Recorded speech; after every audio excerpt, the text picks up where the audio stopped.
जय हिंद, वंदे मातरम।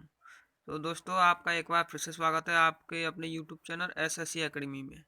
आज की इस वीडियो में हम आपको यूपी पुलिस से संबंधित कुछ जानकारी देने चाहते हैं। तो सबसे पहले हम यूपी पुलिस की क्वालिफिकेशन की बात कर लेते हैं। तो यूपी पुलिस का फॉर्म भरने के लिए किसी भी विषय से 12th पास होना चाहिए, चाहे वो मैथ से की हो या बायोलॉजी से। यानी जिस स्टूडेंट्स ने 12th चाहे मैथ से की हो चाहे बायोलॉजी से, वह यूपी पुलिस कांस्टेबल का फॉर्म अप्लाई कर सकता है। तो अब बात कर लेते हैं एज लिमिट की। इसमें एज लिमिट कितनी चाहिए? तो ओबीसी के लिए आपकी एज लिमिट होनी चाहिए 18 से 26 वर्ष। और अनरिजर्व यानी जनरल भी कहते हैं इसे, यूआर के लिए चाहिए आपके 18 से 25 वर्ष। और एससी के लिए बात करें तो 18 से 28 वर्ष होना चाहिए। और एस टी के लिए आपका 18 से 28 वर्ष होना चाहिए। इस एज से इस एज के होना ज़रूरी है, इससे आप फॉर्म अप्लाई कर सकते हैं। अब बात कर लेते हैं हाइट की। सबसे पहले हम हाइट में हम मेल की बात करेंगे यानी पुरुषों की बात करते हैं। तो जनरल यानी यूआर ओबीसी एससी के लिए 168 सेंटीमीटर होना चाहिए। अब बात कर लेते हैं एसटी के लिए। तो आपके एसटी के लिए कम से कम 160 सेंटीमीटर हाइट होना ज़रूरी है। ये आपका हाइट रहा मेलों के लिए। अब बात कर लेते हैं फीमेल के लिए। तो फीमेल के लिए जनरल ओबीसी एससी के लिए 152 सेंटीमीटर हाइट होनी चाहिए। और एसटी के लिए 147 सेंटीमीटर हाइट होनी चाहिए। ये आपके फीमेल के लिए हाइट दी गई है।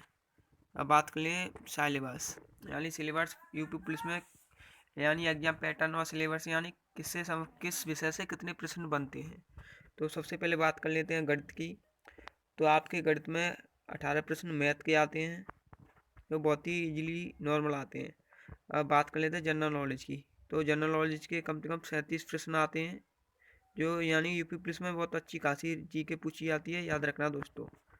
अब बात करते हैं हिंदी की। हिंदी के 37 प्रश्न आते हैं, जो कम्प्लीटली हिंदी आती है इस एग्जाम में। यानी जितने भी हिंदी में चैप्टर दिए हुए हैं सब चैप्टर आते हैं यूपी पुलिस में, इसलिए हिंदी के 37 प्रश्न आते हैं। अब बात कर लेते हैं रीजनिंग की।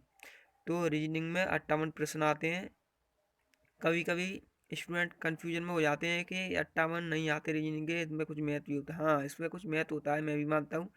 लेकिन जो रीजनिंग कुछ मैथमेटिकल टाइप की आती है इसलिए उसे मैथ में ऐड कर लिया जाता है। लेकिन रीजनिंग मैथमेटिकल टाइप या नॉर्मल आती है, उसके कुल 58 प्रश्न आते हैं। अब बात कर लेते हैं हम प्रीवियस ईयर कट ऑफ की। बहुत ही इंपॉर्टेंट बात है ये, यानी प्रीवियस ईयर में आपकी कट ऑफ कितनी रही थी।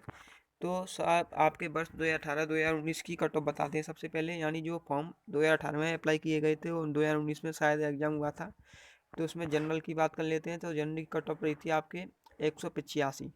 याद रखना दोस्तों, यूपी पुलिस में आपके 150 क्वेश्चन पूछे जाते हैं।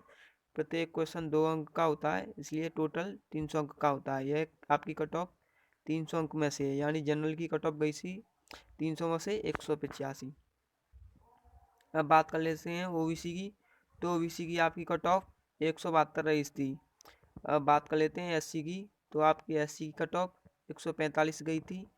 बात कर लेते हैं एसटी की। आपकी एसटी कट ऑफ 114 गई थी।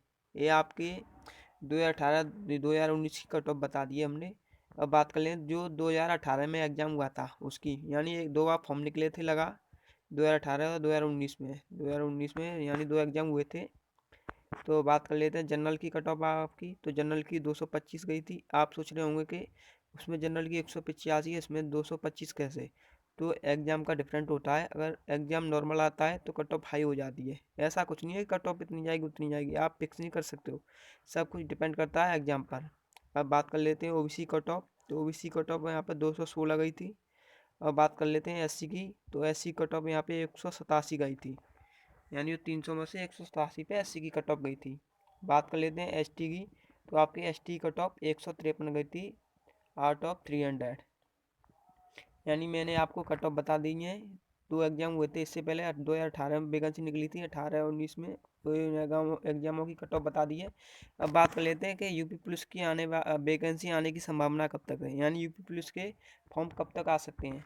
तो यूपी पुलिस के फॉर्म आने की संभावना सेकंड वीक ऑफ फरवरी, यानी फरवरी के दूसरे सप्ताह तक फॉर्म अप्लाई होने स्टार्ट हो जाएंगे। लगभग 15 फरवरी तक यह संभावना है। अब आपको बहुत ही इंपॉर्टेंट बात बताता हूँ दोस्तों। नोट में लिख दिया है, इसलिए मैंने स्पेशली यूपी पुलिस का फॉर्म भरने के लिए जाति प्रमाण पत्र 6 महीने से अधिक पुराना नहीं होना चाहिए। यानी जो आपका कास्ट सर्टिफिकेट लगता है वो 6 महीने से अधिक पुराना नहीं होना चाहिए। तो दोस्तों मैं आपसे कहना चाहता हूँ, रिक्वेस्ट कर रहा हूँ कि अपना जाति प्रमाण पत्र अभी बनवा लें। जिस समय एग्ज़ाम मतलब जिस समय फॉर्म में अप्लाई होते हैं उस समय बहुत ही भीड़ होती है, इसलिए अगर आपका गलती भी हो गया तो आप दोबारा बनवा के सही बनवा लोगे। इसलिए मैं उम्मीद करता हूँ आप अभी बनवा लीजिए जाति प्रमाण पत्र, जिससे अगर कोई मिस्टेक हो तो आप दोबारा बनवा सकें उसे। आपको पता है एक एक मौका बहुत बड़ी मुश्किल से मिलता है, इसलिए अभी बनवा लें। तो गाइस मैं उम्मीद करता हूँ आपको मेरी वीडियो अच्छी लगी होगी। अगर वीडियो अच्छी लगी हो तो लाइक करें, कमेंट करें, शेयर करें और चैनल को सब्सक्राइब करें। वीडियो देखने के लिए बहुत बहुत धन्यवाद दोस्तों।